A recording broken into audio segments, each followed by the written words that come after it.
Greetings, fellow armchair Imagineers. Tiki here. And BlueDragonFive. And tonight, we're talking Mr. Wait for it. Banks.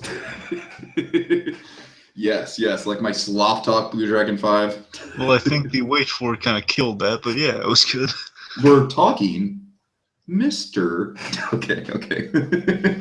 So BlueDragonFive, we are on to Zootopia. It is the first of two animated films released by Disney this year. The second of which will be coming out in November, entitled Moana, and will be South Pacific themed. And since I'm Tiki, I am freaking in love with that concept. So Zootopia definitely was the one this year that I was less looking forward to of the two. But we're going to break it down. I thought this movie was very surprising. I thought this movie had a ton of really, really good ideas in it. But, BlueDragonFive, do you know what other thing, whatever movie-related thing, has a lot of good ideas in it? What? It's the Movie Machine Podcast. That's right. It's the Movie Machine Podcast by our good friends Jacob Gulliver as the monitor, Ben Lifston as the writer, Kyle Decker as the director, and Alex Jeffrey as the producer. These four talented men, they pick out random movie topics. They'll design said movie. They'll have a lot of fun improv-based comedy around the whole concept. It's a barrel of monkeys. It's a laugh riot. You got to check it out. It's right down there in the description. Just click that link. Just go on. Just go on. You know what you want to do. Click the link. Click. Do it. I'm waiting. And now right, we can sit here all day. I mean, this is my time and your time. Okay. Anyways, no, I'm just kidding. All right. Back to our programming. Yes. So let's get things started with expectations, BlueDragonFive, because I think this movie blew a lot of expectations out of the water. Absolutely. My expectations going into this, I was overall expecting to be a kind of a good buddy cop film with a cool setting, and basically just from the trailers, and we'll get into that in just a moment here. I think the trailers kind of sold it as a film where you're going to be rooting for this little bunny cop to be accepted as police officer. Mm-hmm. And I think it succeeded. Again, my expectations were through the roof. I was thinking, well, if they can kind of deliver, make me root for this rabbit to be this bunny to be seen as one of the team. Well, of course not. So, and if they can sell me, I'm just kind of rooting for this bunny to be seen as one of the top cops of this precinct. I mean, I'm in for it. You know, I enjoy good cop movies. I enjoy I'm a fan of procedural crime shows. And basically, it's kind of an easy sell for me. This movie, once they kind of just showed in the first trailer, which I guess we can transition to now after we get your. Yeah, I was less impressed by this whole concept. I always thought that the setting for Zootopia sounded really interesting, but I thought that the plot itself sounded pretty cookie cutter. I thought, like, all right, you got this fox, you got this rabbit, they're going to have differences, they're going to not get along at all, and then towards the end of the movie, they'll learn how to work together, and they'll become the best of buddies. And spoiler alert, that's what happens in this movie, but my God, if there's not a lot of subversive commentary along the way. Oh man, this movie is just, it's a feast of ideas, BlueDragonFive. It really is. So suffice it to say, this movie was a really good time.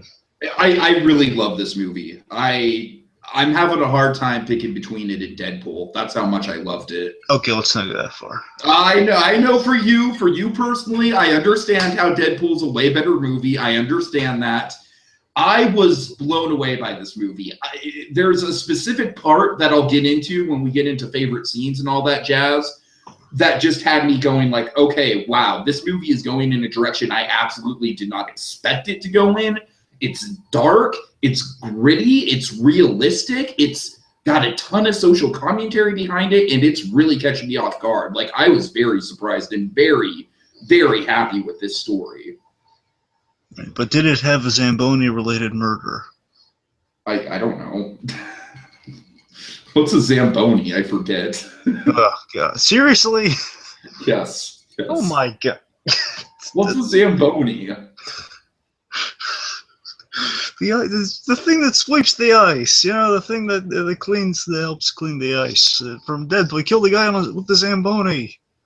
You're not supposed to know character names like that. That's your job. But it's not a character, it's an actual prop. It's a thing. All right. Oh, God, just forget it. Just move on. Anyway, so the trailers. I've been seeing Deadpool 3 times in theaters like you did. That's so simple. She's a killer guy with a Zamboni. It's not. What's a Zamboni? What's wrong? Okay, anyway, moving on. Coming back on the old married couple podcast. Okay, anyway, before I beat my spouse here, let's continue. So, seriously, folks, abuse is not a laughing matter. No, it's not. Okay, but seriously, back to, well, not so serious. Let's talk about the trailers. So the trailers really kind of established again what kind of really molded our expectations. So the first trailer kind of established the premise and the whole really explained kind of the anthropomorphic animal thing, which hasn't been done in a long time for Disney, because last time they did it bombed spectacularly with Chicken Little. Oh God! Oh, I like to forget about Chicken Little. Oh man! But also, this trailer just kind of spelled out kind of the basics for the kiddies out there, but also kind of reminded us. I think the trailer kind of wanted us to think of Robin Hood. You know what I mean? I think a lot of people have fond memories of Robin Hood, and I think that's what the trailer was going for. Well, you're going to find out how right you were, then when we get to another segment here. But before that, I mean, the first trailer kind of established kind of the natural abilities. It's really kind of playing into kind of it's not just your walking, talking, garden variety animal, and they are actually animals, and they're not forgetting that like other shows do, like Cat Dog, for example. I love that show. You got to remember that they're kind of treated like not exactly as animals, except in namesake purely. Right. It's just like your average Joes, but they just happen to be animals. In this case, it's kind of in that wheelhouse, but it's also using the fact that they are animals and they do have these kind of they have these natural abilities and kind of these roles in society based upon that. I think Bambi is another classic example of a Disney movie that just does not have these same kind of elements in place. It's like, oh, you got an owl, and you got a bunny rabbit, and you got a deer, and they're all just harmoniously living with each other. You know what I mean? Yeah. Now, the second trailer is what unanimously got everyone at least kind of raise an eyebrow, kind of looking into this thing, because it just amused everyone with a giant grin on their face. And I say a giant grin on your face. Scott Reefer that much. What? Scott Reefer, I don't think he was too amused by the second trailer. How can he not be amused? Like, oh my God! I don't think it's him seeing it as, hey, they ripped me off. Because I think it's just him. I would love to see his first reaction to that trailer, because either it'd be him being really, really flattered about it, or it'd be him being like, hey, that's my gag. Look, if it were me, if I were in that guy's shoes, I would think, I'm not the guy that if he has a different opinion, you understand completely why. But if it were me, I would say, oh my God, Walt Disney Animation Studios made the same acting choices as I did. That's awesome. And they made something from scratch based upon that. Oh my God, it's kind of, it's so coincidental but so fantastic. That's how I would read it. It's like, oh my God, this is so awesome. I'm animated, or what my acting choices have been animated, just that pure coincidence, but it's awesome. It'd be great if just they had confirmation of if they saw Super Academy just to get that, but I think the timelines might disagree on that one. Sure.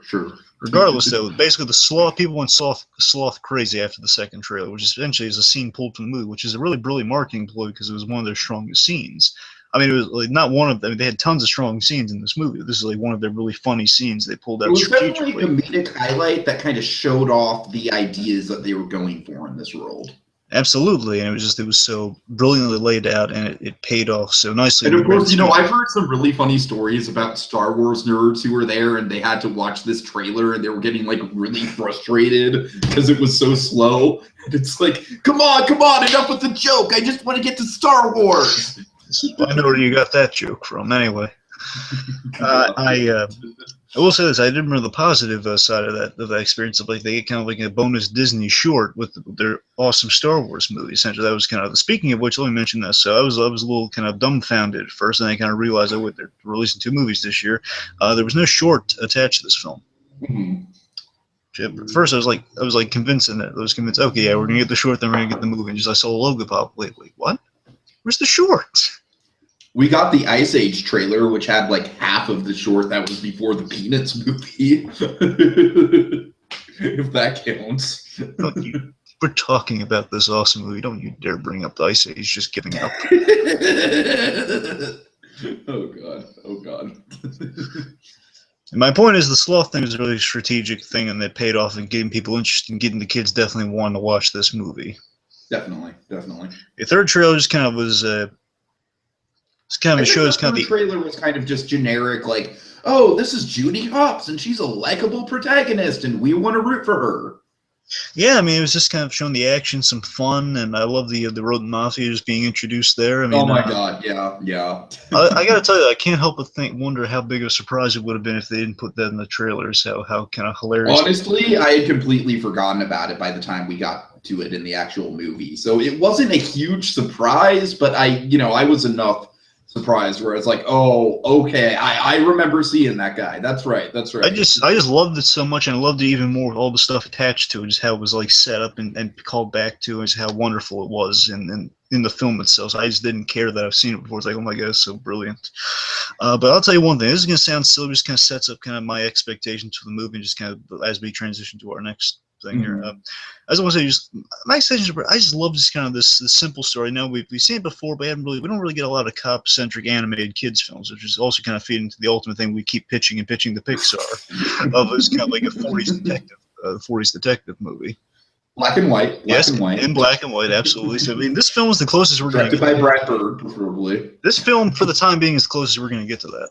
Pretty much. My point is just kind of a cop-centric animated film, and I loved about it. There's just this one bitch kind of in a little inkling of like, man, this movie could really work. And just when she's like chasing down the perp that we see in the movie, really awesome. And we'll get into that a little later.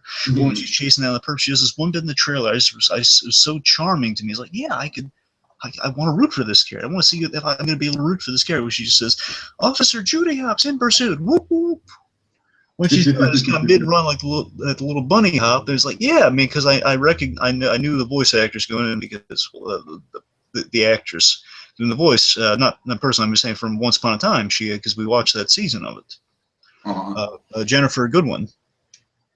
Yeah. I'm saying, okay, things are starting to click together. This could be an interesting movie.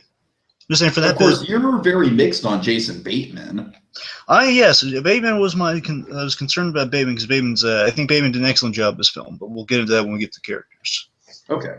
But anyway, so yeah, let's move on to the point. Is that a little bit just kind of showcased Judy Hopps to me. It wasn't much. It was like an inkling of like, man, this movie could actually be better than we're just kind of expecting it to be with that, as you said, with the first trailer. Like, and I thought everyone was kind of like before the huge positive reviews came out for this movie. I pretty much was expecting like good Dinosaur 2.0. You know what I mean?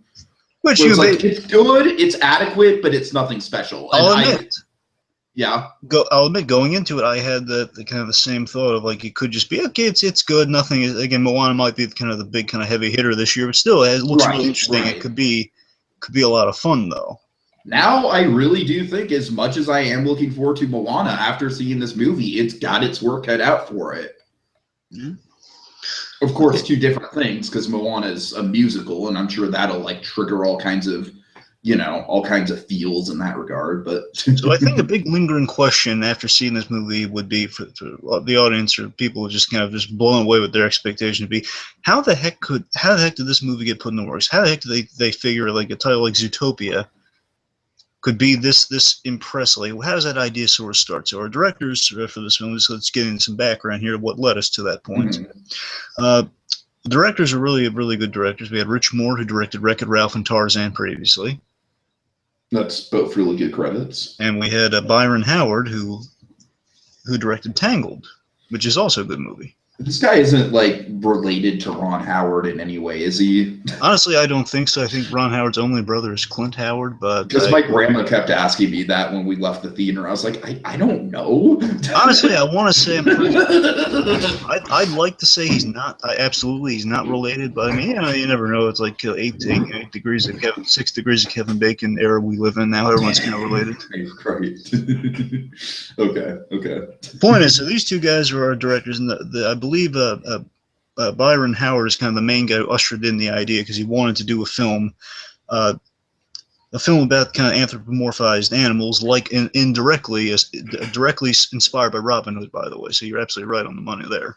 Totally, totally. So Robin Hood was definitely kind of the thing. The only difference between this and Robin Hood is that obviously Robin Hood is based on a pre-existing story.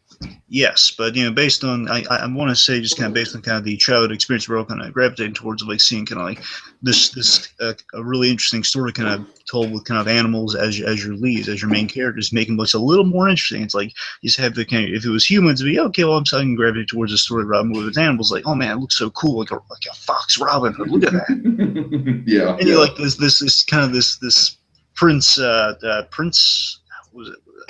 Prince John, Prince John, Mummy. And How can you forget the guy who inspired King Richard? I mean, come on. I keep thinking Richard. We keep wanting to call him Prince Richard. I know it's wrong, okay? I have a dragon. Okay. Let's see. Basically, they wanted to do. So Byron Howard wanted to do Robin Hood, but kind of set in an animal-specific world. So because that movie just kind of played them like humans, but just they happen to be animals, they wanted to make, as I said earlier, with the expectations and all that stuff. Robin Hood, I'm sorry, was absolutely another movie, much like Bambi, where it was like, okay, you had all these animals, but literally all of the animals acted nothing like they would in the real animal kingdom. Enter this movie. Yeah, but the point is, like, they wanted to make it just, specific to the animal world over, like, make the world, like, based around the animals, like, how would it work if there was an animal society over, like, just people who just happen to be animals. And John Lasseter, apparently, I was surprised by this fact. I was like, it makes absolute sense now I think about that. John Lasseter, basically, he practically hugged the guy, lifted him in the air. It's reported that they joked that he lifted him in the air like Simba. But John Lasseter has been waiting for years for an excuse to make an anthropomorphic animal film, and he's very excited about this project because of that premise. And I assume the reason. This is my read on it, by the way, folks. I have no idea if this is true or not. I would assume the reason John Lasseter is so excited about a film like this about anthropomorphic animals is because he like Byron Howard, are reminded of kind of the Robin Hood days of animation, kind of the old school days of being an animation student, like going like right on the cuffs of Cal Arts and stuff, just remembering why they fell in love with the medium. You just gotta remember like what the old school is like, such a creative idea, and like how can we have never thought of this before? Let's explore this new idea. And I assume that would titillate John Lasseter. Mm-hmm. To make this to be part of this film, and I think that's what delivered on it again. Okay. Yeah, I'm just saying that's all the background really have. It's just that Richard Moore got involved, and he was like a big contributor to the world building, and Byron Howard was just kind of the initial premise, like the light bulb of like, let's do an anthropomorphic animal movie. Yeah. All right. Okay. So general thoughts. General thoughts. I mean, I think we pretty much already got into this, but so it exceeded expectations. Absolutely, this movie exceeded expectations for me. Like, even after it started getting really good reviews and it had the 100% on Rotten Tomatoes and everything like that, I was like, all right, is it really going to be that good? Is this going to be like another Frozen situation where the hype almost gets oversaturated in a way? And in case anyone was concerned, just to let you know, like any movie, like the percentage has gone down a little bit, so now it's at 98, like Inside Out, so let's not get too excited. Okay? But I mean, I saw like best animated film since The Lion King, and it's like that's a little bit of a hyperboil right there. But I think this movie is better than Frozen. I can say that pretty definitively. I don't know about you, BlueDragonFive, because I know you're a big Frozen fan. I mean, look again. I love them both. Can I just say that? No, you can't. You have to pick one over the other. No, I'm just kidding. Can I have my snowman and have it by my side too? Look, what I loved about this movie is just the fact that it started out as a traditional buddy cop movie, like, oh, the crook and the lawman, they're on opposite sides, and then they start to get along. But then, like, 3/4 of the way through the plot, a seismic shift happens in the whole tone of the thing. And BlueDragonFive, that seismic shift makes this one of the best Disney movies I've ever seen, in my humble opinion. I was blown away by how they handled the final act of this movie. Absolutely blown away.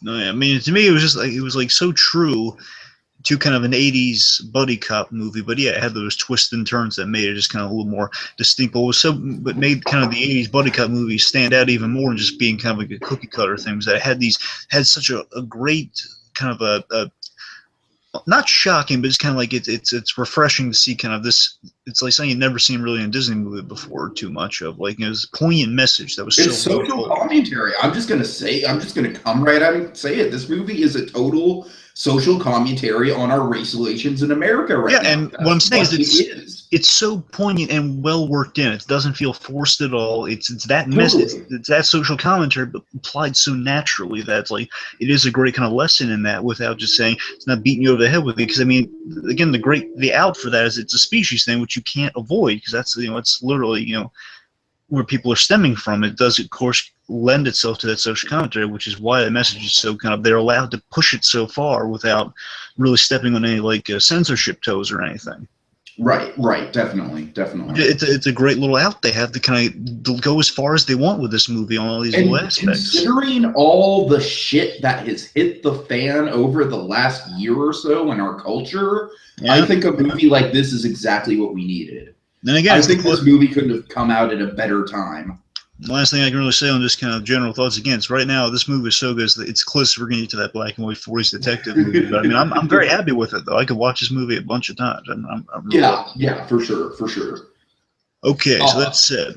A big element of why this movie was such a great success, the reason we're head over heels for in many respects, is the plot. Definitely. So maybe we should get into that. Well, just kind of let me summarize the plot, then we'll talk about how it worked. Okay. So basically, just kind of cliff notes, kind of without giving you all the. We'll be spoiling it throughout, I assume, right? Yeah, this is a spoiler cast. So absolutely. I mean, I'm just making sure, just for the plot, just to kind of just like this is kind of your last vestiges of non-spoiler territory. Right. Just the plot before we talk about it. So granted, I don't really think there's a ton of spoilers in this movie. I really don't. But what's there is pretty big. So I'm just kind of basically this will be the last kind of non-spoiler thing you're going to get. Okay. This is the premise of the movie, folks. Just kind of like a little further than what you'll read on the plot synopsis, but nothing that much. So anyway, so we see young Judy Hopps aspiring to be a police officer. She's the top at her police academy class. She's the first bunny officer on the ZPD police force.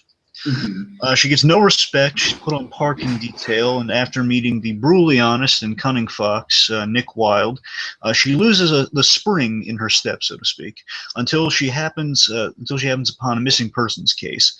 She strikes up a deal with Chief Bogo, who's one of the most amazing characters in this movie. We'll get to it. Yes. She strikes up a deal with Chief Bogo to find Mr. Emmett Otterton, with no ZPD resources within 48 hours. That's the premise. So again, another Toy Story is based on 48 hours. So is this movie. Mm-hmm. So she uses Nick's connections and resourcefulness to make up for that, and to uncover a trail of leads that eventually uncovers a conspiracy threatening all of Zootopia, and it's up to these two to put an end to it. That's your plot. All right. Well done without giving away any spoilers. So it's an excellent plot.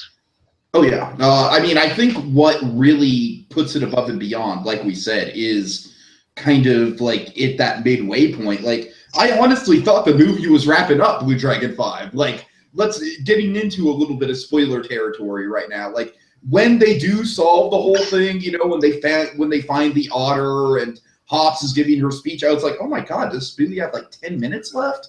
Like, wow, we solved this quick. Well, I think at least I and my group of friends, I think we realized that okay, there's still some hanging fruit here. So they're not done with the story, but it seems like they're trying to wrap. You know what I mean? It felt like everything was wrapping up, and then Hopps gives the speech, and without meaning to do it, she basically kind of segregates predators, and boom, right there, you have the deep, dramatic racial subtext of this whole movie, and it's fucking brilliant. Oh yeah. From that moment forward, this movie became something incredibly special to me. And you feel so bad for her too, because she did not mean that at all. But that's how kind of things. But you know what? That speaks to our culture, though, because in our culture, you can just not even mean anything by what you're saying, and sometimes people will be offended by it. Exactly. I mean, it's also kind of like a cautionary thing of like, words can be misconstrued in the press all the time. Absolutely, absolutely. But yeah, I mean, with the plot, though, just had these. It was so well told. Like the mystery is kept. The mystery is like so well strung out, and I use that in a good way. I mean, it was just like so interlaid. It was interlaid so well that you thought, okay, it all ends with the mayor, but no. Again, there's like still that hanging J.K. fruit. Simmons, by the way. You think I didn't know that? Oh, I know you knew that, but oh god. A friend of There were mine. definitely a couple moments when he like burst into his office and I was like, I need pictures of Spider-Man. A friend of mine. He's a huge J.K. Simmons fan, and he did not know, and I blew his mind. It was on his birthday too, which I think was just. I told him like right before the movie, it's like, oh yeah, we got a great cast in this movie. We got Jennifer Goodwin, we got Jason Bateman, we got J.K. Simmons. Like J.K. Simmons, yeah, you didn't know? Didn't you listen to it? I was like, oh my god, it's J.K. Simmons! Ah, oh my god, oh my so god. he was so happy. Anyway, so. But yeah, with that way that plot plays out, though, with that moment you're talking about, when the kind of everything takes that grand turn, though. Again, I love that you can sense like the mayor as he's being hauled away, he's saying, "Wait, we still haven't figured out what's happening to these people. Why they're going savage." Right. Yeah, I mean, when he says that, so you're thinking, "Oh yeah, there's still a huge hanging through. Like our poor Mr. Emmett Utterton, we haven't helped him yet. He's still savage. We can't the movie can't end there. It's too sour no." But a part of you does wonder, man, this movie's like not pulling any punches. Is he going to end kind of like a dark note? Like, well, you can't save him. Oh. Like, wow. And then of course the big reveal there, and then that leads to another course of events that leads to the reveal of our big baddie, our big Which baddie. I honestly didn't see coming. What? I honestly didn't see that reveal coming. I did actually. You did? Okay, fair enough. Fair We'll enough. get to that a little later. Anyway. Yeah. Regardless, I mean, the plot had this very serious tone in places. Again, it didn't pull its punches. The main thing we're going to be saying over and over again for this movie, because it's so true. I mean, it didn't pull its punches with the storytelling, and you have to applaud for that. Uh-huh. Which made it feel so true to life. I mean, this is the most human animal-based movie you'll ever watch. Seriously, it is. It's one of the most human animated films you'll ever watch with animals in it. For sure, for sure. There's such a great humanity in places there of like just kind of you get like this great read of emotions, like real life things of bullying, and the bullying in this movie it's astounding how true to life it is, and that's a great message to communicate to your younger audience. I also point out, like, this is a really geeky thing, but oh god, who's the name of that one fox that bullies her towards the beginning? It's Gideon something, right? It's Gideon with another G. It's like an alliteration type thing. It's Gideon. Which bothers the crap out of me because the main villain in Gravity Falls is Gideon Gleeful, and so every time I heard it's like Gideon, I'm like, oh, Gideon. Anyway. My point is, with the bullying and everything, it's communicating that lesson to the younger audience, and it's just kind of reminding us of like, yeah, that's how bullying really happens. I mean, it's like you don't get to have that moment where you're young.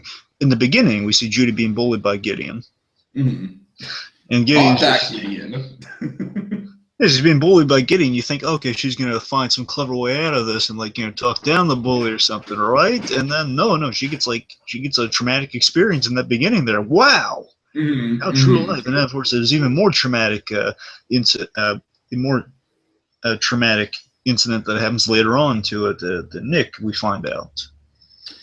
Yeah, Nick, I feel like we're kind of like stepping on the toes of the characters here, so I might as well move on to it, but I guess so. Yeah. But can we start with Judy though before we get to Nick? Yeah, for sure. Let's start with Judy. But yeah, I loved Jennifer Goodwin's performance of Judy Hopps. I love the character of Judy Hopps so much. And of course, we followed Jennifer Goodwin for a season on Once Upon a Time, so we have some familiarity with her. Yeah, and again, just the way she plays is kind of this. She plays optimistic so well. Mm-hmm. Totally. Again, you're rooting. Again, that was my simple thing going to this movie. I want to be able to root for this bunny, and boy, could I root for this bunny. I mean, yes. I mean, it's like the young cop trying to make a name for herself on the force. Of like, I just want to be part of the team. I'm with all these awesome guys on this team. Just count me in. And one of them. I mean, she's giving the fist bump to that giant rhino officer, like pushing her across the desk. Again, it's like she's like so happy-go-lucky, and she's really nice. Like she's like sticking up for the little guy because she is the little guy.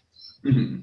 And that's also like a big theme of her character. Like that's how she kind of gets taken advantage of, is that whole premise of her being the quote unquote little guy. Yeah, I mean, she bounces back from things, no pun intended. But yeah, she does. It's like at the beginning there when she's a little kid. And, I love the animation throughout this movie. Like when she's like hopping like a young rabbit, like a young bunny. She's just kind of like she's being here, and she's still like the parents are trying to talk her down from, maybe you don't want to become an officer. Is this, because it's basically because there's never been a bunny officer. It's like, oh well, I'll be the first. Be the first one. Exactly. How optimistic, and we all want to be that. We were all either that kid or want to be that kid. Sure. I mean, and plus in the beginning they're in that sequence where she's being bullied. I mean, she takes a licking, but boy, she still delivers, and she got the tickets. I mean, she's willing to kind of. I mean, it's gonna be a weird pull, but I mean, it's kind of a Steve Rogers-esque determination. You're right. I can totally see that for sure. Like she's one, like she can do this all day, to quote Steve Rogers. In the alley, she'll take the licking, but she'll deliver in the end. She's not giving up. She's sticking up for the little guy. And it's such a good scene to kind of set the tone with her character, because not only do we get that great moment with the bullying, but we also get the great moment in the school assembly or the school play, which is a brilliant way to kind of set up just all the racial conflicts of Zootopia. And I don't know, it's just, this movie is like so layered, man. It's so layered. I know. I mean, she's just like, again, even in that scene, like and I love this call comes back, by the way, when she's so happy and go lucky, and she's giving it 110%. Like she has the blood and all of like the little ribbons and everything, just kind of emphasizing the violence.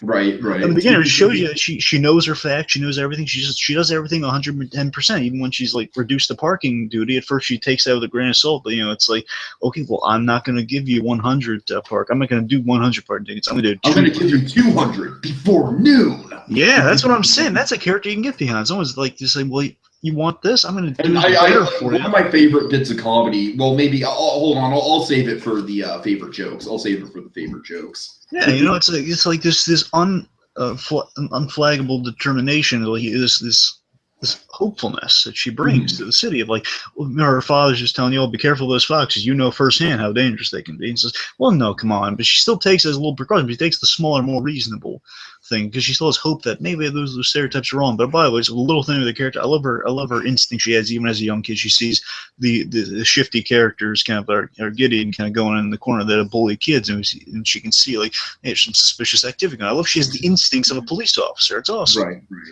And it's throughout that. Again, I love just how she accounts for her size. Like she's hopping around to kind of deal with things that are much larger than her. She's using her head. You get to see her kind of go through the police academy, all that stuff. But more on that later, I guess. But point is, I really loved her as a character. And I think some people have, Brad Jones particularly, said like, give that bunny an Oscar. Oh yeah, absolutely. I mean, yeah, I could definitely see her. She really, you root for, this is such a compelling rabbit. Sorry, I'm just clarify me. I feel really stupid here. Please tell me. Is there a difference between a rabbit and the bunny? Is there a difference? A bunny is basically like a slang term for a rabbit, essentially. Okay, but they are the same. Not crazy, right? Yes, they are the same. Yes. I don't know why. I thought there was like a little difference. I didn't want to be offensive. No. There's no difference. It'd be like using the C word for a bunny. I didn't want to. Oh, which, by the way, was like one of our first kind of overtones of like, oh, they're going racial with this. And not that 4-letter C word, folks. Get your minds out of the gutter. Oh God. Anyway, right. So let's get to our other fantastic character we have in this movie, our co-lead. Yeah, Nick Wilde, probably one of the most sympathetic characters Jason Bateman's ever played. And like Jason Bateman, the big sticking point for at least you, BlueDragonFive, is that he tends to play a slime ball. I'll give you a prime example of what this movie did right and what many other Jason Bateman performances get wrong. Okay. So, again, Bateman kind of plays one of two ways usually. It's either he plays kind of the fast-talking scam artist kind of sleazebag on one side. Other side, he kind of plays just kind of the uber likable guy that you like. You like this guy. He's very pleasant. Those are the two angles there. And sometimes when he mixes them, it's a horrible mixture. For example, Horrible Bosses is a good example of that. He's good. I mean, nothing wrong with it. He's kind of playing kind of the clever guy, but he's also kind of the rational guy of the group. That's Sure. Good Jason Bateman. Bad Jason Bateman, the example of like what this could have done wrong, my fear, the worst example of this would be couples. The two worst examples. One, couples retreat. You're always bringing up couples retreat. Because here's the thing, here's what it could have risked this movie is that couples retreat. He's playing the nice guy that you're rooting for, but he's a scummy kind of a scam artist guy. He basically manipulates his friends, and he's just really manipulative and not root for me. Like what a jerk type manipulation. And that he looked like a jerk with a smile on his face, of like, oh, he's still playing the nice guy though. I can't completely hate him. I'm not supposed to hate him, but I do. Yeah, I hear you. Like he's the whole reason for the couples going on the retreat in that movie. That's what I'm saying. It's like, how can we? If he's supposed to be the heart of the movie, but I don't care about him. He's really mean. Right? He's really manipulative. He tricked I'm not going to get in my rant on that. Man. Point is, other examples of him being completely unlikable for movies where he just in the Change Up, the movie with Ryan Reynolds. Ryan Reynolds is great in that movie. He plays the responsible version of Jason Bateman when they switch bodies, but Jason Bateman plays the irresponsible version of Ryan Reynolds in that movie. Basically, it's a chance for him to be just irresponsible and unlikable and just really a prick, and I hate him in that. Have you seen Juno? What are your thoughts on him in Juno? That's fine in Juno. Nothing wrong there. Yeah. That's what I'm saying. I think Juno's probably one of his better roles, even though I fucking can't stand that movie. That's what I'm saying. You have those kind of that balance there, and here we had the perfect balance of like on the surface he was just kind of the really smart as a fox con man, and he knew all of the stuff, and he was really swarmy, but in a great way. He was like he could. He was never malicious in anything that he did, which I think I caught on to really fast. And the great thing is that he was just really honest. He's honest and like saying, well, I love this idea that he and Judy have a really great comparison because they both came to Zootopia with these high expectations.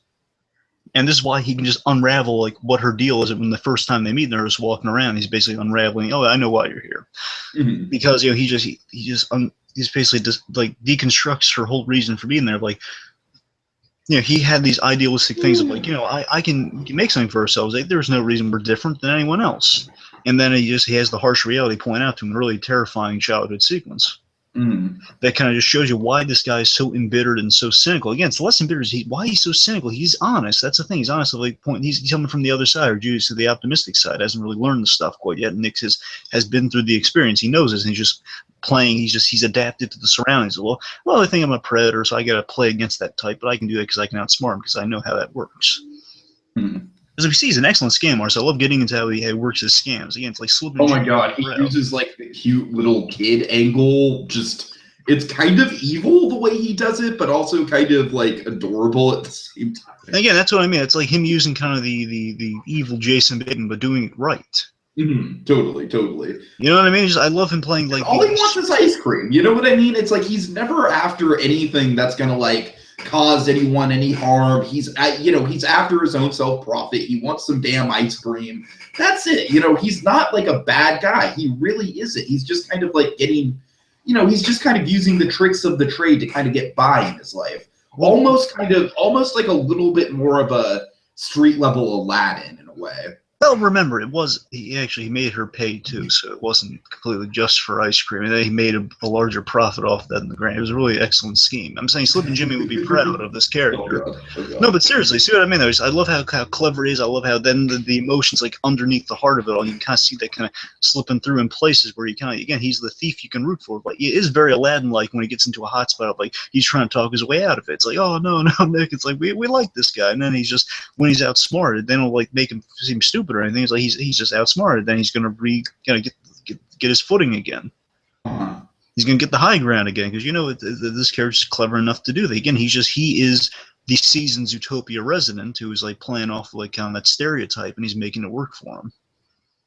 Right. But deep down, he just wants to get past that stereotype as much as he can, though.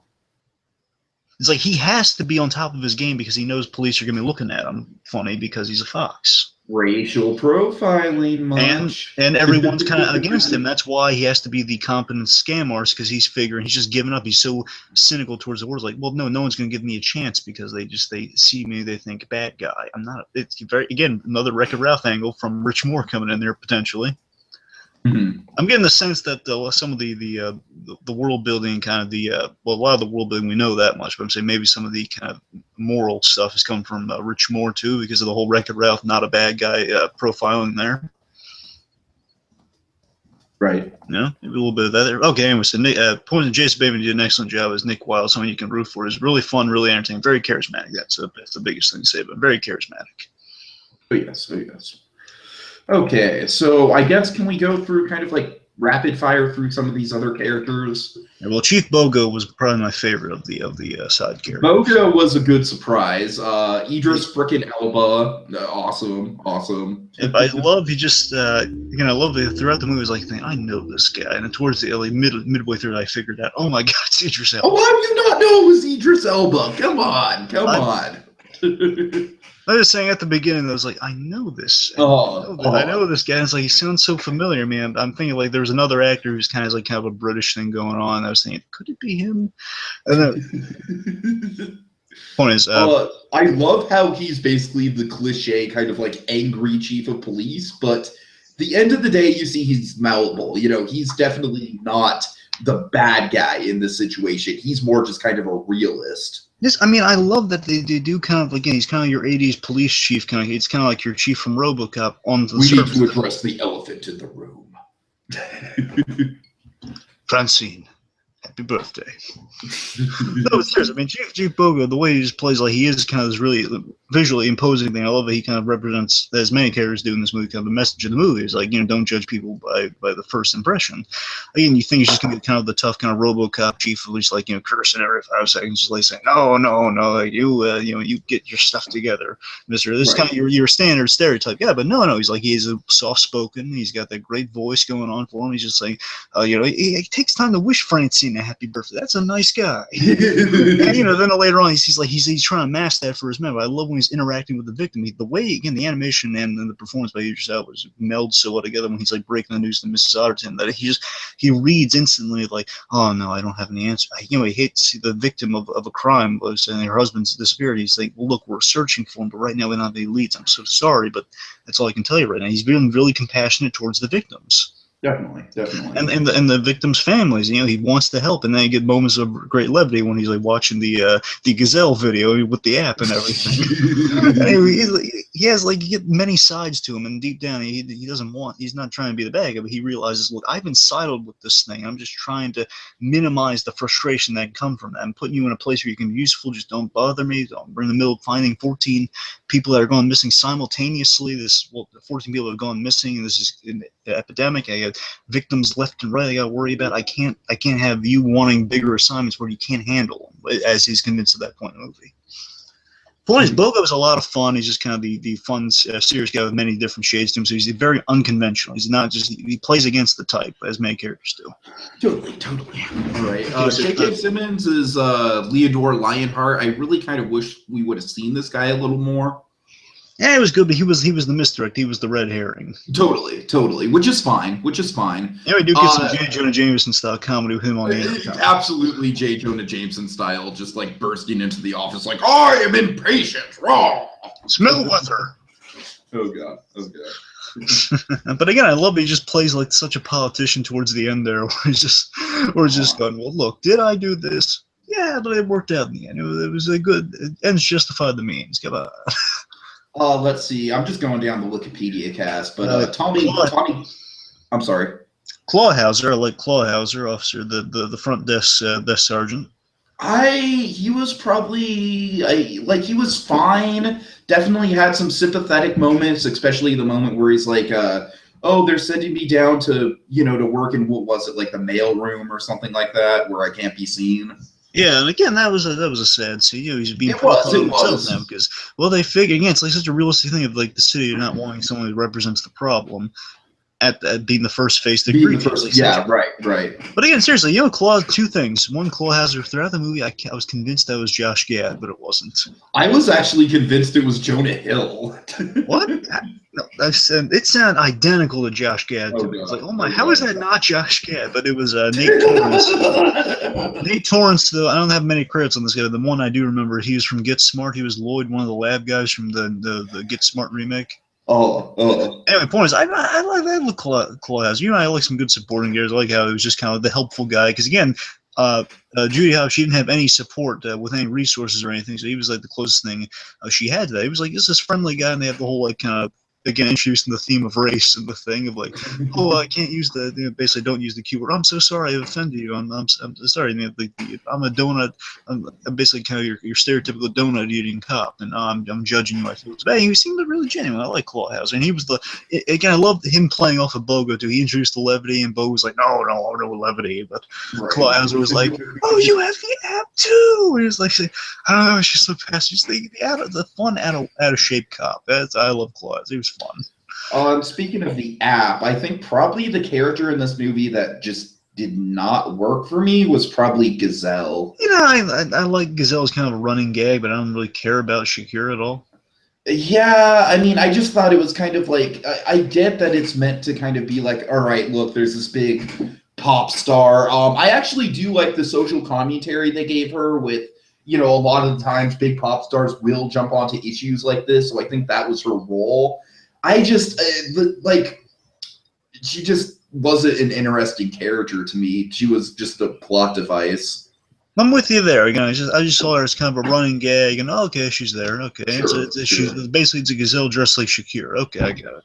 Okay, I guess going through some of our lesser characters. Dawn Bellwether is kind of not a lesser character. Dawn Bellwether. Oh yeah, okay. So yeah, I did not see this reveal coming. You know, this is just this adorable sheep who's always kind of leaning on Judy, like, oh, the little gad Judy.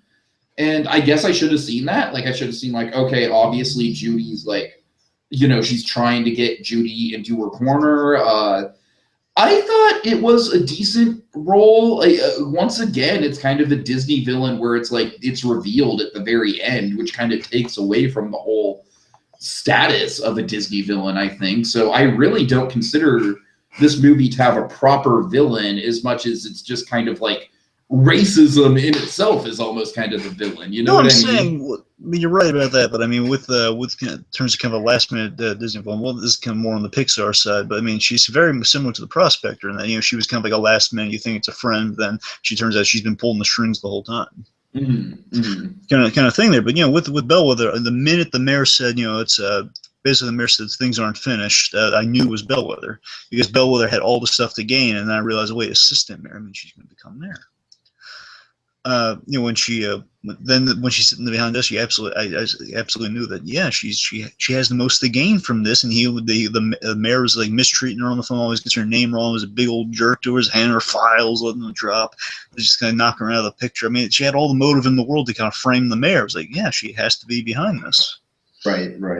But again, just the way how callous and scary she was at the end, I was like really surprised. Oh yeah. It's like they played corruption so I didn't expect them to play corruption so well in this movie. Just very, very, very quick. This isn't a major character, but I just love the cast. You know, a guy named Mark Rhino Smith plays Officer McHorn. That's great. So let's see. So Duke Weaselton was a fun one. Yes. Of course, the name being a reference to the Duke of Weaselton, and voiced by Alan Tudyk coming back. Oh yeah, which was great. And I love he had the correction too of like, no, it's Weaselton. And such a fun when you think of the Tommy Chung character, I did not know what to make of that guy. Yeah, well, I'll tell you what, that was my biggest fear going into the movie. I just had low expectations, like permanent. So yeah, it could be just kind of it could be like good dinosaur level, or it could be good. Towards the end of the trailers, I was like, man, this could actually be really good. But throughout it, though, especially in the third trailer, I guess, I had one fear. The natural scene was my biggest fear of the movie. So yeah. Because that was like was baffling to me because I was figuring going into the movie, well, you know, I might like this movie. To tell you the truth, that scene is still a little baffling to me. well, that's still an issue. Basically, I'm okay with that scene, but I still don't really. It's not necessary at all. I mean, it's always nice to give Tommy Chung work. Oh yeah. And I like the way I like the design of his character. I love all the flies circling him and everything like that. I mean, I love that I thought it was a good way to get exposition out. Like he's asking someone, an elephant that never forgets, and I love that. But again, why? The part of the reason I have it again a natural thing is because I somewhat like the gag of, oh, this is how you explain to animals that don't wear clothes, which is normal to us. I mean, I appreciate it, but it's absolutely not necessary at all in this movie. Okay, do you want to highlight a couple of our favorite voice actors here who got pretty decent roles? We have Yeah, I love Maurice LaMarche. yes, Maurice LaMarche. Oh my So fucking again, god! he is potentially one of my favorite characters in this movie. I love Mr. Big so much, and I love his daughter Frou Frou. Oh god! I love god. Mr. Big and Frou Frou, just this shrewd, kind of Brando-esque. You come to me on the day of my daughter's wedding. You give me a rug with a skunk butt. It's not with my mother. Oh dear. Just I love the comedy of Mr. Big. He has to do the ring because it's pulling from The Godfather. It's doing it so well. All the little details are there. Like my favorite little detail of this movie. I think this is a much better parody of The Godfather than Rugrats tried to do with Rugrats in Paris. I'll give it that much. I still like that in Rugrats though, but yeah, this is much better though. Much better. But I'll tell you, my favorite little details, like such kind of like one of the little like all the. I'm sorry, really quick. My favorite part of that Rugrats gag is how Stu and Charlotte are like, "Oh man, we really should have let Angelica watch that movie." anyways. My favorite little detail, just showing you how lovingly they're referencing The Godfather. These are guys that have seen that movie a few times. I just love the little detail of aside from just the fact we have awesome polar bear guards dressed like mobsters. My favorite little detail is like when they drove in. The one polar bear they have a guard standing at the gate, and he puts the chain up after they. Yes, I noticed that. Yeah, that's my favorite. Oh my god, it's just like the guards posted at the gate, a little chain and everything. It's awesome. But I love just to say I'll get into more of my big love later on. But yeah, so Maurice LaMarche is like a good pull to that. And, I love that he didn't instantly tell us Maurice LaMarche, but he's just playing it so well and it's so futzed with. It just works. Oh god. Okay, so let's see. Mr. and Mrs. Hobbs, they had a good performance. Don Lake. They were fine. Don Lake and Bonnie Hunt, not meaty roles, but like they were good. They played good parents, so like they were good pairing. Do you want to talk about Flash and Priscilla? Yes, Priscilla was Kirsten Bell, which I was surprised by. I did not know that until I'm looking at the credits right now. Apparently, her favorite animal is a sloth. Okay.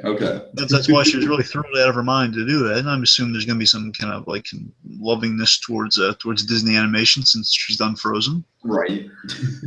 Let's see. Flash was just absolutely fantastic. I mean, the only thing that could have made Flash better is if somehow they could have worked in Scott Bridger as a sloth or as our main sloth. I have no idea how they would have done that, but. I mean. With that said, though, I mean, like he's the only person I could see doing this role aside from this actor, Raymond S. Percy. This Flash was a highlight of the film, and the biggest laugh in this movie has to be the ending of this film. Yeah, but I don't like how the ending cuts from that into like, oh, random DreamWorks dance party. I'll give you that. I hated that BlueDragonFive. I hated that. That was like, I'm just gonna go ahead and pretend that DreamWorks dance party at the end just doesn't happen. Look, we can't just solo DreamWorks dance party. Other films. It's a DreamWorks dance party. It's not a dream. Yes, it is. It's a total dream. It's like, hey, we need a note to go out on dance party. 2010 and the animated films in 2010 ended with nothing but dance parties, except for How to Train Your Dragon. Every other animated film that year ended with a dance party. Toy Story 3. Yes. No, it didn't. The epilogue had a dance party. Yeah, okay, that's the post credits. Okay. This is the post. This is like it's not post credits, during credits. All right, whatever. My point is, I mean, there's Despicable Me ended with a better dance party. My point is that I'm going to go ahead and pretend the dance party doesn't exist, and that the end of the movie is the bit with Flash. Yes. I'm funny there because I just didn't care about the Shakira stuff at all. Saying, well, we don't need that. I mean, it's a nice way to kind of showcase the characters. I was like, okay, I'm done. I don't need to see any of this. And you already told me there wasn't a post credit, so I was like, okay, done. Okay, anyway, the point is that Flash he kind of stole the movie when he was there, and he's like, "Say, I guess Lovey and Nick has kind of a nice friend. He's so quick, and as his buddy here is just kind of the opposite of that. But he's like the quickest of the sloths, so that's the only one Nick would be friends with in this DMV, like the quickest sloth. And apparently the sloth with a need for speed, as we find out by the end. We'll get to that. We'll get to that a little more. Okay, and then the last person I want to highlight is John DiMaggio. Ah, yes, he was the ice cream salesman. Our our elephant ice cream vendor. Mm-hmm. I just love how popular ice cream was in Zootopia, by the way. Right. It was a major plot device. Yeah. And honestly, like, it was a good scene. It was fun. The only reason I want to highlight is I think it's really, really cool to see Maurice LaMarche and John DiMaggio DiMaggio. I'm sorry, DiMaggio. I think it's really cool to see those two get roles in a big Disney movie like this, because I think professional voice actors like those two often get really overlooked when it comes to casting for big movies like this. Yeah, see, what happens, folks, in animation, the big animated films, is that our voice actors do get work, but not prominently. It's like there's a little thing in the credits you'll notice that says additional voices, and that's where you'll find many familiar names from the voice acting community, like Kathy Source, and well, Kathy Source had a bigger role in this one, Kathy Source. But regardless, I'm talking about like your other voice actors, like Lori Allen. She'll be like the bus driver in Monsters University, but they'll be Right. the additional, like, not specify what roles they have because they voice many characters, especially in the additional marketing stuff. You know, but unfortunately, they don't really get the casting they deserve because they go for the big Hollywood names, so they can get more attention, like more casual talk, like, oh yeah, he's in this movie. Well, I might check that out. That sort of stuff. Yeah. But you know, it's a shame, but yeah, right. It is good to kind of see our beloved voice actors getting kind of a little bigger bite at the apple. Okay. Anyway, Right. so one more to mention, Doug, because Doug has the most important gag we're going to mention later on. So mention Rich Moore does his voice, Mm-hmm. and Doug is our chemist and kind of a not assassin, but kind of man for hire. Yes. I mean, again, he works like an assassin, but it's more kind of like mercenary. Actually, mercenary works quite well. Uh-huh. Right, anyways, that's really all our roles there. Hey, let's go through the animation really quick then. Animation, excellent world building, of course. It's like true, all the settings and everything, all the design work. It's like so true to animal behaviors and mannerisms, which really reflect in the film. I love all the camels jogging. I love my favorite thing. You know me, I love my mundanity, and I love the biggest thing I can. Let me say this right now, blanket statement for the whole movie is just one of my favorite things from the original Toy Story on with animated films. I love the logical logic, and this movie has a logical logic coursing through its veins. It does. Of course, it's because when Judy makes her way to Zootopia, like in the middle of town, at downtown Zootopia, like we see the little vending stands and like kind of like at the fast food joints and everything. Like there's this giraffe, and like she has a drink that's brought up to her through a giant tubing system, so she can get it. I mean, I love that sort of stuff. You know, it's all those probably little details. One of my favorite scenes in the whole movie, or at least favorite settings, was when Judy goes through that little mouse town. The burrows. Yeah. And she goes to the burrows. Yeah. Oh my god. I just love all the scale of that. You know, she saves she saves Frou. Yeah, she saves from the giant donut and stuff like that. That just all that stuff is so fun. And so the beginning, it has such wonderful logical logic and mundanity in this movie, which just made me so happy. I really love all the rainforest stuff, like that sky gondola they ride. It's just every little corner of Zootopia has its own unique feel. I think the Animal Kingdom could probably adapt Zootopia into I'm going to be shocked if Animal Kingdom does not do anything tying into this movie. I'm going to be absolutely shocked. That's what I'm saying. So, I mean, all the stuff Disney does is adding movies into their parks. How do they not do that? Come on. You know, let's see. I love how Judy moves and she accounts for the size, as I mentioned during the police academy sequence. Like she's like boxing someone, and she like jumps like on the railing, and basically she makes the guy punch himself, which was awesome. That's how you. I think the scale of this movie in general is really spot on. I'm really hoping we're going to see that kind of stuff with Finding Dory too. Oh, yeah. As we said, like with massive characters interacting with tiny characters. Again, the city's design, like for me, when I was watching the movie for the first time, when she was like she's riding this monorail to the city, I believe. Mm-hmm. When the city is first revealed, knowing that we're going to have different.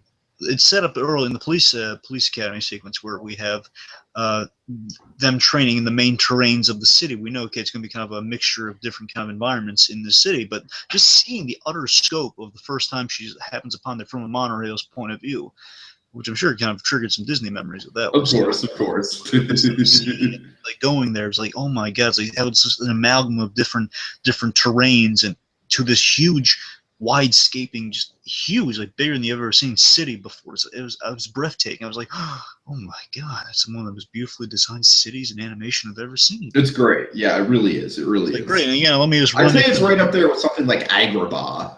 Now, speaking of that, speaking of Agrabah, this kind of location, let me walk you through kind of what our sections of town are here. And there's one section of town I don't think quite gives enough service. There's a Sahara Square, which that's the one that really we don't really spend enough time at. So there's Sahara Square. There's the Rainforest District, which, by the way, with the Rainforest District, I love that it's always raining because they have like a sprinkler system set up. So it's always raining in the rainforest. There's Tundra Town. That's kind of where our mobsters are located. And it's kind of the cool part of town. The Burrows, that's where we get that awesome pursuit sequence, and then the tiny. Then we have downtown, which is the main city area, and we have Animalia, and that's basically kind of the big stadium where Gazelle performs. It's like this kind of like a little tour of Zootopia. There's one point, like there's so much great thought applied to that. So they have different animals of different sizes and different kind of areas where they're accustomed to, or they would obviously be in those areas. Again, there's the logic that's applied is like, well, if there was a city populated with nothing but animals, they would have to account for those differences. It's like how in cars you have the whole world of cars with things adjusting to the fact that there are cars in this world, not humans. So like, you have like a computer works based on tires. You have, that all that sort of stuff. I think this is like so much more naturalistic than cars is.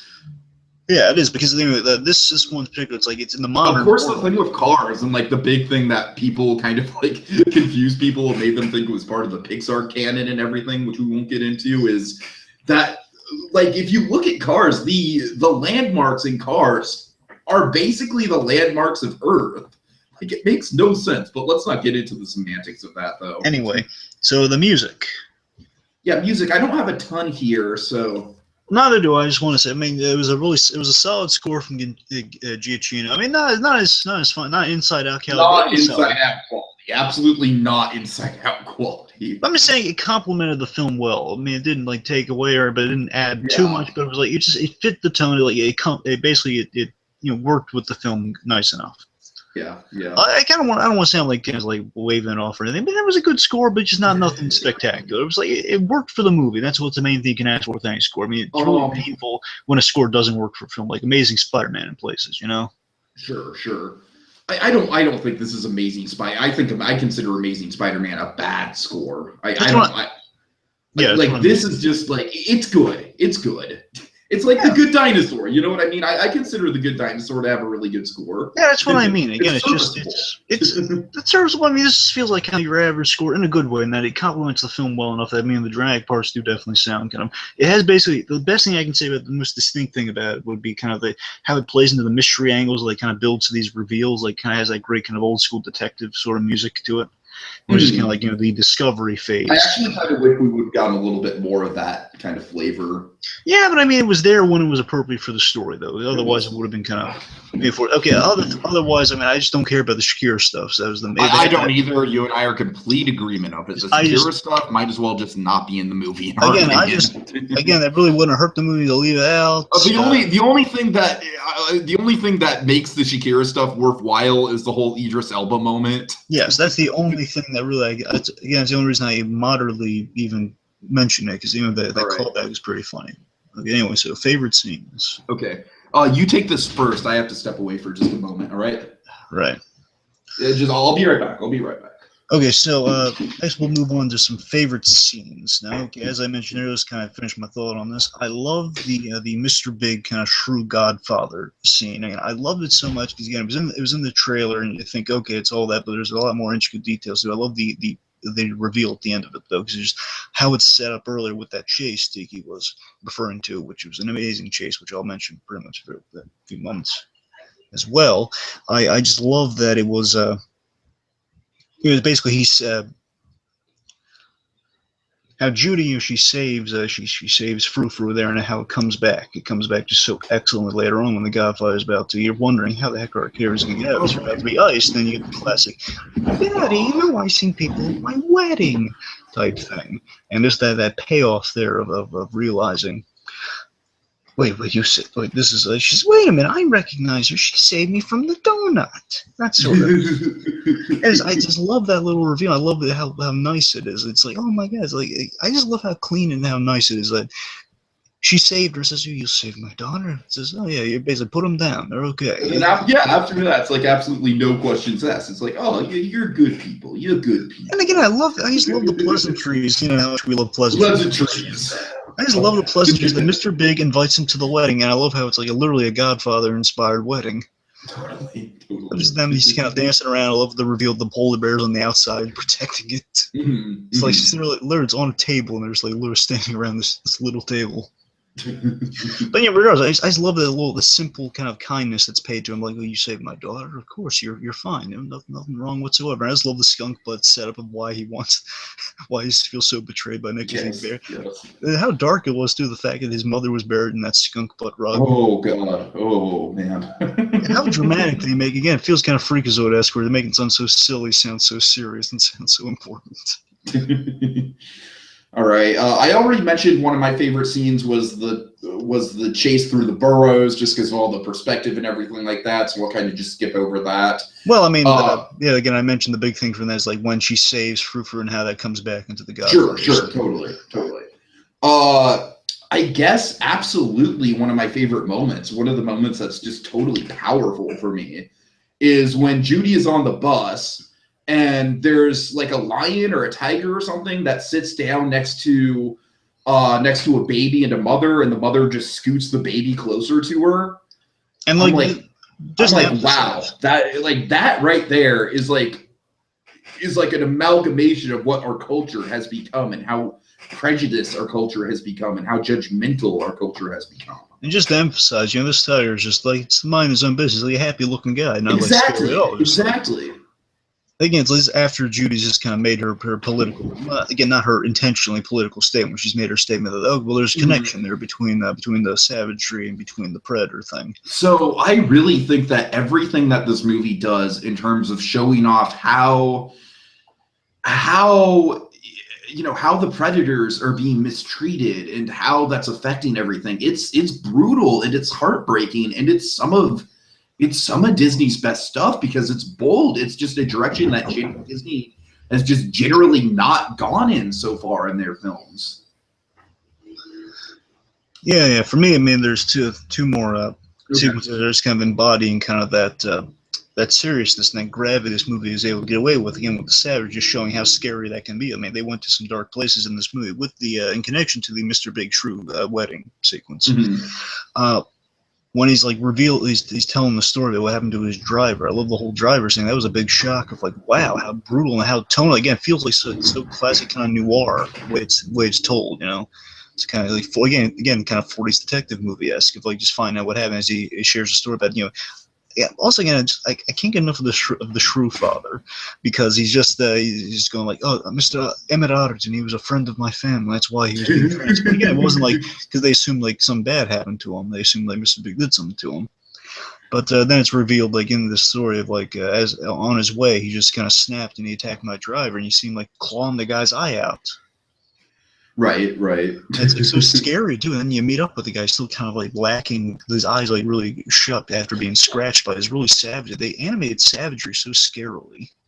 Oh God. But I mean, seriously, I just love kind of like the gravitas of the eyes, the movement. It's all. I mean, it's scary, and you can see why there's fear around these creatures, but oh God, it's so deep, man. It's really deep. But again, I just love the Shrew father's kind of like sadly sharing this tale of like what happened to his old friend of like, he just snapped one day and then he scratched the drive. It's so well transitioned, Totally. But also, in terms of just kind of how a sequence goes, I love the popsicle scene and just seeing how Nick operates and seeing how well thought out a scheme that is. Because he melts again. He's like making it for such a clever Slip and Jimmy-esque scam where he's just melting the popsicle in this hot. And I don't think that's Tundra Town. I just think it's the regular city, right?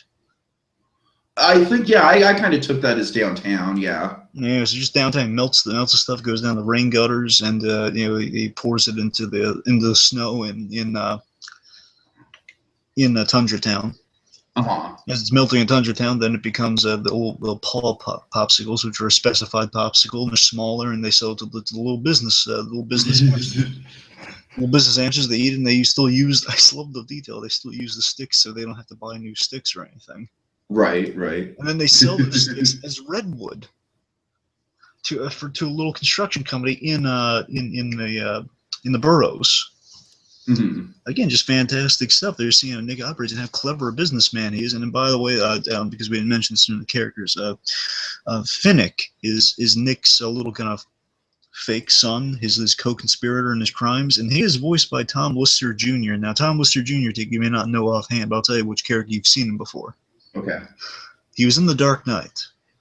Oh, dear. Take a guess at who he was. Oh, God. Was he the would-be Riddler character? No. It's much funnier than that, who this guy was, in comparison to this character. Was he the pencil guy? No, much scarier, much funnier. I don't know. I give up. Remember the prisoner who threw the detonator out the window and he says, "I'm gonna do what you should have done 5 minutes ago." Okay. That's him. That's Finnick, our little. He's some breed of fox. He's like a young fox because that's why he looks like a kid. So that guy was the huge scary guy from The Dark Knight. He was like, "No, wait, that guy's not so scary after all. He saved all those people in the other boat." That's him. Oh, God. He's laughing his head off. "Oh, Nick's working with the cops." I love how he has such a deep voice, such a deep booming voice coming from this little elephant dressed fox. Anyway. Okay, lastly, of course, the ending was the absolute one of the funniest, awesome parts of the movie. There was the idea Nick becomes a cop in the end. He's a partner. It's really nice. I was so happy to see that. Yeah, that was, again, ordinarily they'd say they try pulling a thing. I mean, it's not like a fault. It wouldn't be a fault if they did this, but it would have just been like something we've seen before. Just, okay, well, he's going to stay the way he is, and she's going to stay the way she is. Okay, but no, they advanced him and said, he doesn't want to be looked at differently. He doesn't want to be a scam artist. He has potential, and he actually becomes a cop. And he becomes a cop with his distinctive feature being he has the awesome kind of reflecting glasses. Yeah, absolutely. And I love this. So then I get to a really awesome. Seriously, how awesome was this car chase in the end? That was a really cool looking car chase. I think all the chases in this movie are great. I think this movie has some terrific action. And with that car chase, though, I just love it. Just again, it felt so classic '80s cop movie, and I just love that was the last thing we got, where it's this awesome car chase, and then it's revealed the most hilarious gag. They pull over this really nice looking car, and the window goes down, and it's the most awesome reveal. Brings the house down. You can hear the bricks shaking from laughter in the theaters. You hear? And that's where the movie should have ended. It should have cut to credits right there. It's Flash, and it's Nick.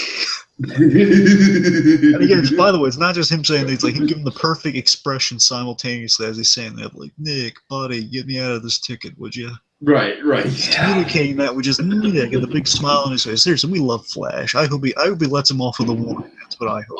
I could see Flash having his own short in the future. Honestly, I mean, he practically already had one with that trailer. Honestly, I would love it if they worked it into in the future of this franchise, which we'll get into a little later. Well, not too later, but if they could somehow work it that he's kind of like the tech guy, he's kind of the guy that figures he's like basically your TV shows like Arrow, like Felicity, kind of your tech person on the computer finds all the pertinent information, like any crime show. If he does that, but he figures out the information, but it takes till the end of the second act, but he has the piece of evidence that solves the whole case. If he any work on that Flash?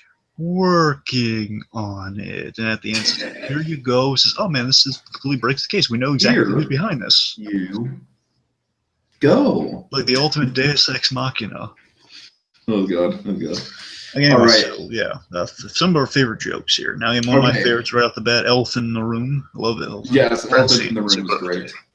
Let's address another elephant in the room, which is the fact that we basically got fucking Breaking Bad cameos. So so one of our essentially the closest thing we actually have to the hands-on bad guy actually is Doug, because he's the mercenary that's pulling off these jobs.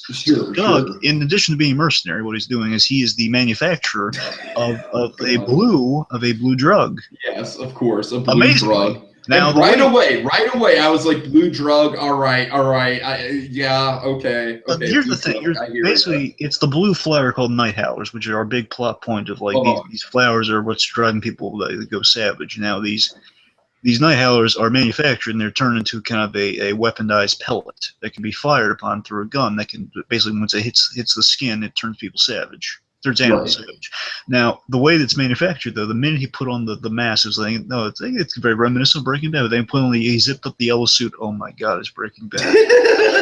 And then now here's what I'm thinking. I'm still in my mind. I'm thinking, okay, no, I'm just crazy. It's like a little. I was exactly the same way. I have the exact same. But then here's what kept building up my thoughts on this, though, because then he does in Breaking Bad when the meth making procedure, like he pours a bunch of stuff like the foil from Breaking Bad into the giant thing and he locks it down just like Breaking Bad, just like the super lab.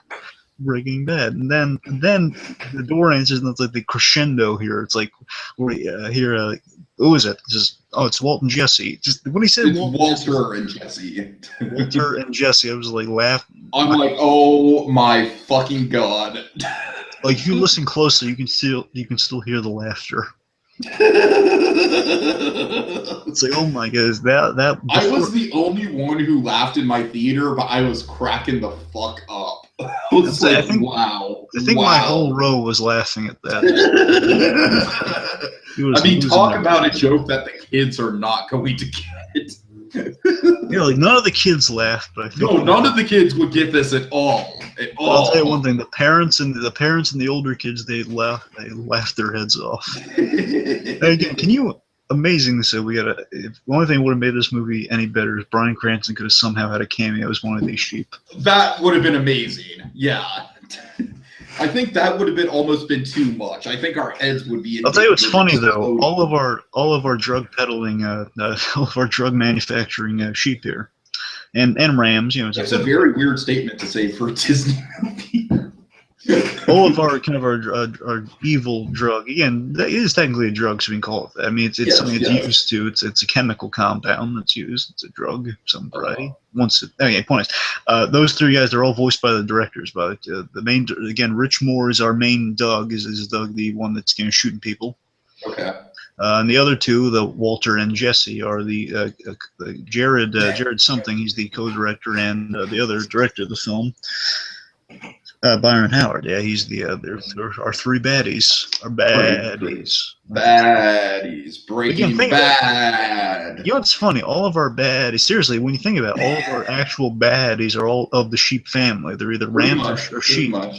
Yeah. The corrupt cops are sheep also, I think. But I think that's brilliant because, like, when you think of, like, the Animal Farm equivalent of a sheep, you know what I mean? Sheep are very much kind of, like, looked down upon in terms of the animal food chain. I feel so silly. I just happened upon the obvious symbolism there.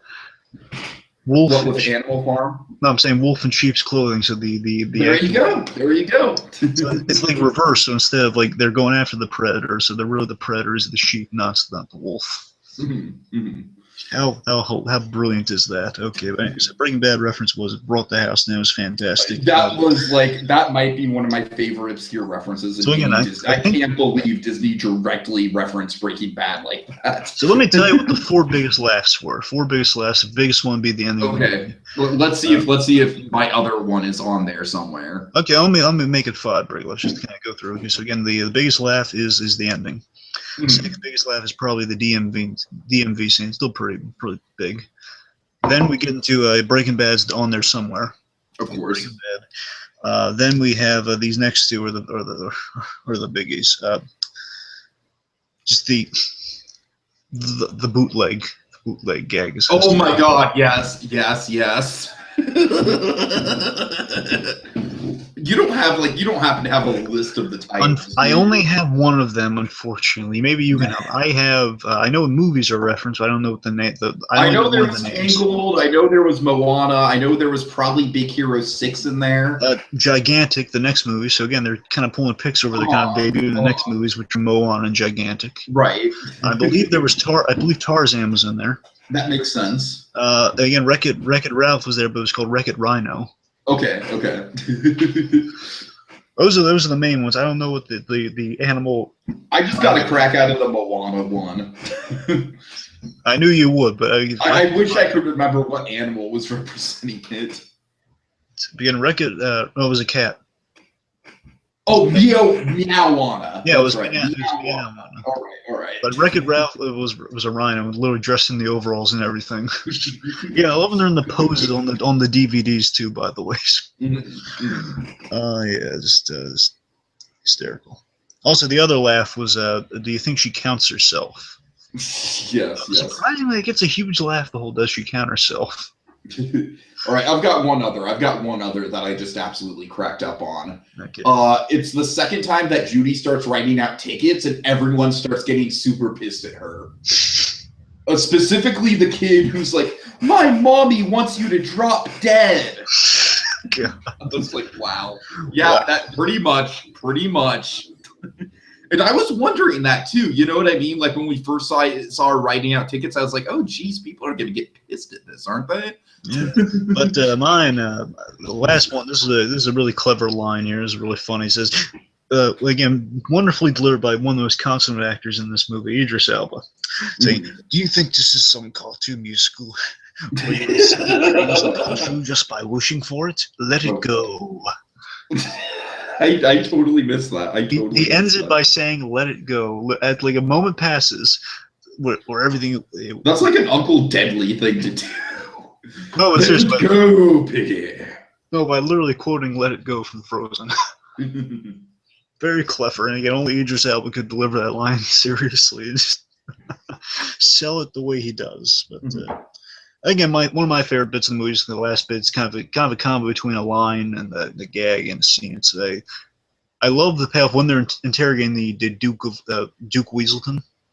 Yes. I love just, again, I'm jazzed out of my mind about kind of this friendly Godfather dynamic because I love just getting friendly with the mob. We talk about Agent Carter. I just love friendly mobsters.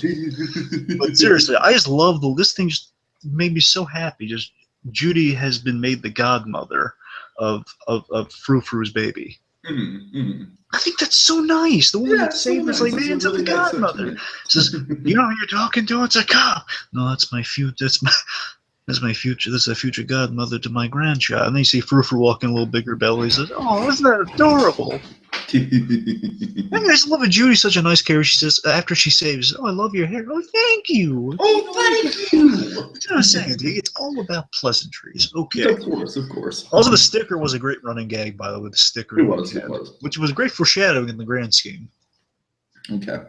All right, let's quickly go through our last two categories, pros and cons, which I think we can breeze by because we've pretty much kind of covered all that already, but what do you got? Pros. It was very inventive. It didn't shy away from any social commentary. I mean, we had prejudice. The social commentary is the biggest pro I can possibly give to this movie. We had prejudice, profiling. We had, forced diversity hires, and we had the biggest one for me was corruption. Wow, I mean, the way they pull off the corruption, yeah.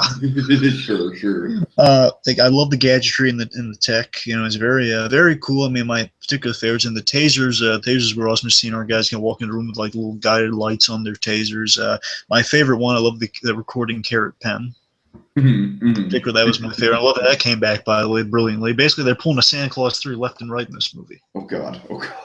The illogical logic, again, is the biggest positive I can say of this movie because that's an easy way to win me over. You have great illogical logic, like kind of the old Toy Story days. That's what this movie, and Wreck-It Ralph, again, it's kind of like in that, again, Rich Moore had a big influence with that, with the world building, and that everything makes sense for why it's this way. Of course. It's an 80s cop, it has that great 80s cop movie vibe. Character acting, the characters are acting kind of against the stereotypes, which are really great with Chief Bogo, who's like listening, playing with the app too, stuff like that. Right. Surprising amount of heart.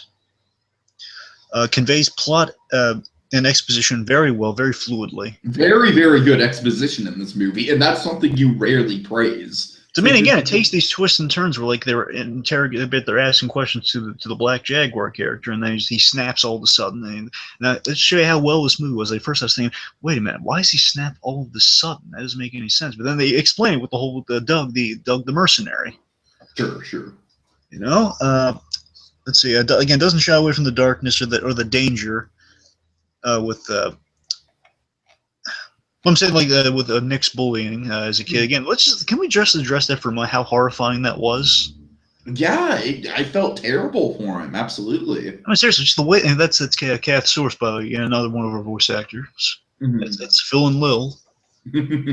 I thought I could tell. I thought I could sense a little Phil and Lil in there. Right on, right on. I mean, just how horrific that is. Like Nick again, he's so happy-go-lucky. He's just like Judy Hopps in that scene as a kid, and then he's just thinking, well, he's gonna be a Boy Scout or something, right? Like an animal scout. A Boy Scout, yeah, yeah. Anyway, so then like they say, did you really? That takes this twisted demonic turn. It's like, did you really think we were gonna trust you without putting a muzzle and the lights go out like it's like the muzzles in this movie, man? It's like like that is a single for bad news right there. And again, later on when they call that back, I've seen the Predators being arrested with the muzzle, and you've seen the adult Nick Wilde's face react. He's been kind of a white character up to this point. Yeah. It's like, oh man, he's just really kind of hitting home. He really hates this, man. When he dramatically takes the sticker off, no, not the sticker, Nick, no. Hey, pull out the inside tissues, folks. I don't have them with me. I'm sorry. Great. Okay. So I should have brought them. But again, it's got some great action. There's some really fun characters. Yeah. Any cons? It's hard to think of cons. Yeah, there are very minor. I think all the cons can be kind of shifted to the side of like, okay, it still works. So. Like Gazelle is like kind of a non-entity character. Again, that's what I'm saying. Most of these things are cons that are either explained or they're just kind of like, give it time. Or I think it was a missed opportunity to not cut directly to credits once we got to that Flash moment. For example, but they basically they had one song Shakira did, and it's a big deal they have to work that. And I just figured I just went to the movie the minute that Shakira song played. I was like, okay, that's the contractual. I'm just gonna put that aside because we had so many. Basically, the movie has no songs aside from that one. That's true. That's true. Basically, I mean, that's the kind of the ones in your face, and they try to be something song. Right. But here's so to the educated, and this is like once this kind of thing we had to factor in with movies nowadays. So this one's barely a con, but it's something to address though. To the educated, familiar movie watcher like ourselves, like people just either just been watching movies and we analyze this stuff by now. There were elements that are predictable, as I mentioned, but there are clues that we would say, but I don't think it's a bad thing though. Some people will read that off as like being predictable as a bad thing. I don't really necessarily think this movie was predictable though. I think this movie does what Frozen did, but only on a much more subtle level in terms of taking familiar plot devices and then kind of twisting them on their head. And I'm saying, like, some people have problems with the things, like, again, when you find out Mayweather is the bad guy, they think, well, basically there were two elements. There's only two examples. Really I will admit that is a little bit of a repeat of the Han situation. Yeah, but that's the thing, though. Basically, there are two bits in this movie that were kind of the predictable things, and I don't think they're a problem though. But I think some people might read it that way. Read the predictability is bad because. Again, you can figure it out there, but we're supposed to be figuring it's a mystery. We're supposed to be figuring these things out, though. So I don't think it's a problem. Like it was figuring out that Mayweather was the bad guy, and the other thing was like figuring out that the blueberry thing was to throw off the fact that when Nick was hit with the blueberry, we thought he was hit by the night howlers and he was about to like rip Judy's throat out or something. But But again, I think they had like the camera had close up on the case that was open, so we can infer that he switched them out. We can infer that, and I think that's what we're supposed to be doing. But some people might say as predictable as, we know he's not going to rip out the throat of the main character. I mean, the way they do it is pretty convincing. Though he's a really good actor in that scene, though. But again, I think.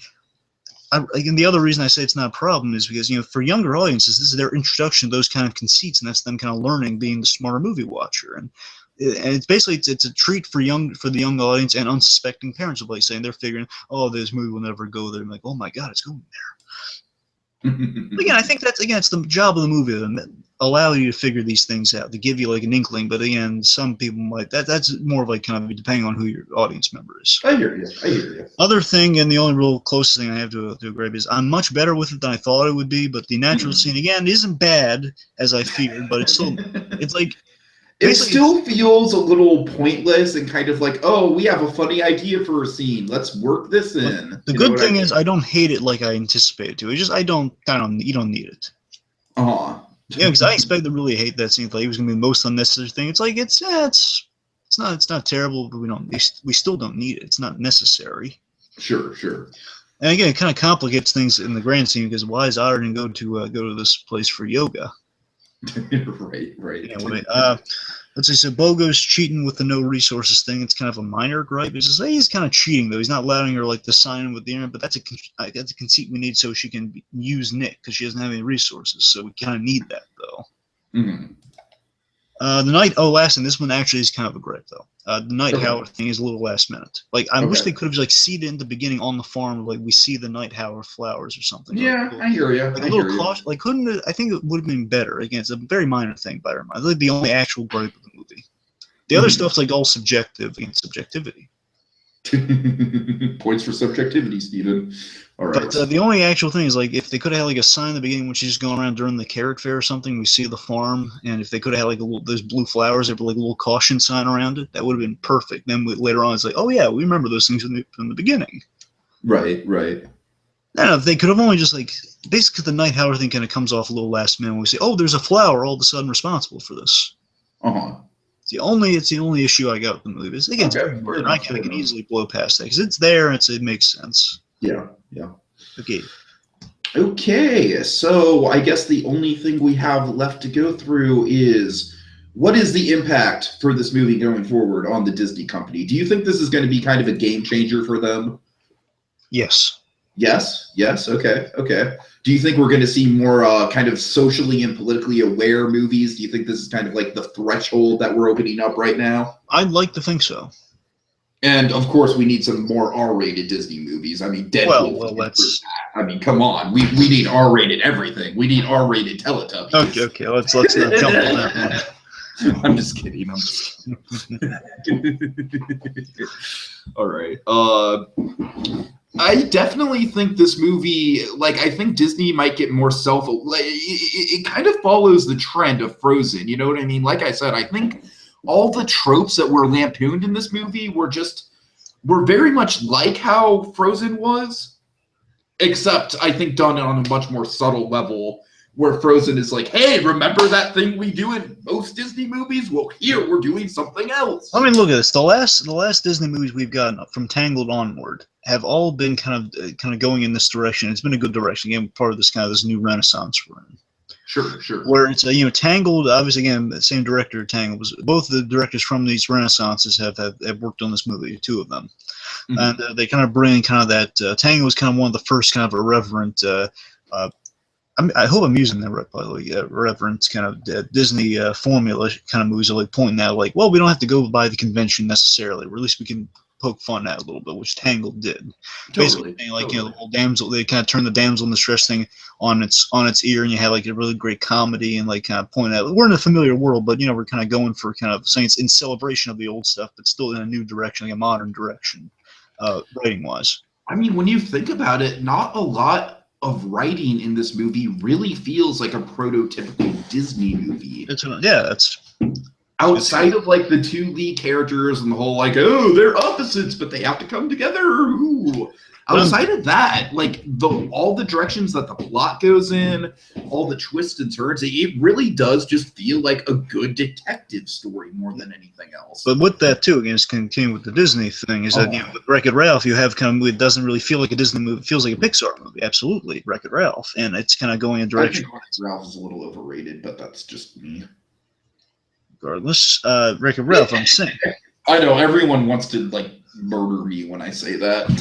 Regardless, what I'm saying, Wreck-It Ralph is this movie is similar to that, obviously with the world building, but aside from that, it's a movie that doesn't feel like it's breaking the convention. It's not about a princess thing. The princess thing's turned on its head a little bit towards the end. Like, oh, yeah, I'm going to become a princess. No, I'm just going to become the leader. Well, why would I become a princess? I'm just the leader. Right. And in the end, their point is it's kind of going in that really distinct, different direction out of the convention. And Frozen makes fun of the convention. You can't just marry a man you just met. Yeah. And then the villain turns, little things like that. Big Hero 6 was yet another one that feels it's not exactly your conventional Disney thing. It's just kind of dipping back into the days of old where we're getting experimental. Emperor's New Groove and Lilo and Stitch and stuff like that. Don't compare. I like Big Hero 6. I'm not saying a far cry from Emperor's New Groove, my friend. I'm saying movies that were not the Disney formula. Oh, I hear you. And with this movie, I actually think this movie in particular might be a better comparison to the Emperor's New Groove. Actually, well, there goes my point. Yes. Oh, I'm sorry. I have a habit of doing that, don't I? Oh yeah. Oh god. Anyway, but yeah, it's kind of going in the direction of stuff like Emperor's New Groove. That's what this movie is going to go for. It's a really kind of out there, has a lot of humor, but also has some good heart to it, and it's kind of, again, it's very Disney, very un-Disney-like, but still definitely referencing Disney thing. And then it's basically Disney now in this new renaissance is being the quality of and the available means of like delivering a good story, which is what you want with the company. Okay. And on the subject of Emperor's New Groove, I think I had the same initial reaction to Emperor's New Groove than I did to this movie. Like, when they were having ads for it and they kept showing this egotistical llama and the whole, like, oh, it's all about me. Like, that's what the ad campaign was based around. And I was like, I don't want to see this thing. This guy looks like an asshole, to quote Marty McFly. He's an asshole. But then I saw the movie. I absolutely fucking fell in love with the movie. The movie, I think, is like one of the most solid Disney movies ever. Easily one of the most funny Disney movies ever. I mean, that much can't be denied. And I think pretty much everyone loves Emperor's New Groove. I really don't know anyone who doesn't like that movie. And I feel like we're going to go down a very same route with Zootopia. I feel like this movie is going to be pretty universally appreciated. It might not be like the mainstream kind of like, you know, take over the world kind of thing that Frozen was. But honestly, I think that's kind of a good thing because you all know how oversaturated Frozen got. Well, let me say this just kind of going forward with this movie and just kind of connecting kind of thematically why this kind of with Emperor's New Groove and everything is that, you know, that movie, some of the best Disney movies in that frame or is their buddy movies. And again, like look at Pixar too. Again, buddy movies are some of the best. Pixar is like the king of the buddy movie. I mean, Pixar does it better than anyone, I think. And Pixar is king of the buddy movie, which then Disney, when they did some buddy movie stuff, it's worked out for them, like Emperor's New Groove. Sure. And then you get something, of course, you know, Big Hero 6 is a bit of a, it's not exactly a buddy movie necessarily. Let me say it has two main characters, but the point is this is definitely a buddy movie. Mm-hmm. It works fantastic. I mean, those buddy movie things can work great if you have a good world and a good story to kind of back that up. And with that said, with the buddy movie, I think this movie, instead of being oversaturated, I think it lends itself to further exploration in a sequel, very much so. Like you can definitely. It does. What? I think it lends itself to a sequel more than Frozen does, for sure. Well, I mean, this series, I mean, they can go in. It's kind of like Wreck-It Ralph. Wreck-It Ralph could also go into sequels, but this one in particular is either I could definitely invest myself in further adventures of these guys, or I could invest myself in any new characters coming into it with these guys being in season professionals, much like Wreck-It Ralph. Right. Totally. But with this one, though, I mean, with the buddy cop movie especially, I mean, basically they could have like a Lethal Weapon-esque franchise with sequels. They really could. Mm-hmm. You know, because now they've gotten through kind of the you're different, you know, we're different, we're an odd pair, aren't we? To yeah, we're the best of buddies now. We die for each other. That going forward, that could be really awesome. One other thing to point out that I have to congratulate Zootopia on, it got a $73. It got a whole $73. $73 million opening weekend, which officially makes it the best opening for a Disney animation film ever. Which is good. So yeah. All right, any final thoughts? I think we pretty much said our piece on this. Go see it. It's filled with lovable characters, filled with awesome sight gags, and most importantly, filled with, my God, some of the sharpest political commentary I've seen this site South Park. Honest to God. So, all right, any final thoughts on your end? You will believe a bunny and a fox can work together and save a city. All right. See you guys later. My mommy says she wants you to drop dead.